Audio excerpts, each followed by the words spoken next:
बहुत समय पहले एक घना वन था, शांत और दिव्य। वहां एक आश्रम था, फूलों से सुसज्जित, वृक्षों से घिरा हुआ। उसी आश्रम में रहते थे एक महान आर्षे, तप, त्याग और ज्ञान के प्रतीक। उनके अनेक शिष्य थे, पर उनमें एक था सबसे विशेष, मुनिकुमार। मुनिकुमार तेजस्वी, संयमी और अद्भुत बुद्धि का धनी। उसका जीवन जैसे योग और तप का प्रतीक बन चुका था। गुरुकुल के सभी शिष्य उन्हें बड़े आदर से देखते और गुरु तो मानो उन्हें अपने हृदय का अंश समझते थे। पर कहते हैं ना, जीवन में हर आत्मा को एक परीक्षा से गुजरना होता है।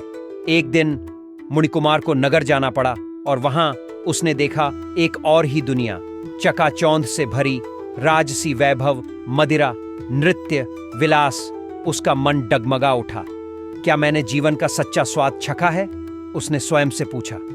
गुरु के सामने जाकर उसने कहा, गुरुदेव, मैं संसार का अनुभव लेना चाहता हूं। गुरु ने गहरी नजर से उसे देखा और बोले, पुत्र, यह मार्ग फूलों से भरा प्रतीत होता है, पर नीचे कांटे हैं। पर यदि तुम्हारा मन दृढ़ है तो जाओ, अनुभव तुम्हारा सबसे बड़ा शिक्षक बनेगा। मुनिकुमार चला गया, गृहस्थ बन गया।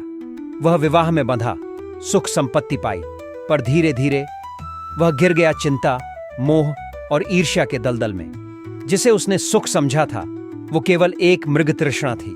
एक रात जब चारों ओर अंधकार था और भीतर भी, वह चल पड़ा, फिर उसी आश्रम की ओर, नंगे पांव, धूल से सना, थका टूटा हुआ। और वहां खड़े थे गुरु, आंखों में करुणा, बाहों में अपनापन। मुनिकुमार उनके चरणों में गिर पड़ा। गुरु ने बस इतना कहा, अब तुम जान गए, सच्चा सुख बाहर नहीं, भीतर है। फिर शुरू हुआ नया अध्याय, तपस्या, ध्यान, सेवा। और वर्षों बाद वही मुनिकुमार बन गया एक दीपक जो अंधकार में जलता रहा और औरों को राह दिखाता रहा। आत्म अनुशासन ही सच्चा सुख है। इस मुनिकुमार जातक कथा से हमें कई गहरी सीख मिलती है। लोभ और मोह का आकर्षण क्षणिक होता है। जीवन में कभी कभी बाहरी चमक धमक हमें भटका सकती है, लेकिन उसका सुख अस्थायी होता है। सच्चा सुख आत्म संयम और ध्यान में है। जो मन पर नियंत्रण रखता है वही संसार की सबसे कठिन परीक्षा में पास होता है। पश्चाताप और बदलाव हमेशा संभव हैं। मुनिकुमार जैसे व्यक्ति भी भटके, लेकिन लौटे और भी अधिक शक्तिशाली और ज्ञानी बने।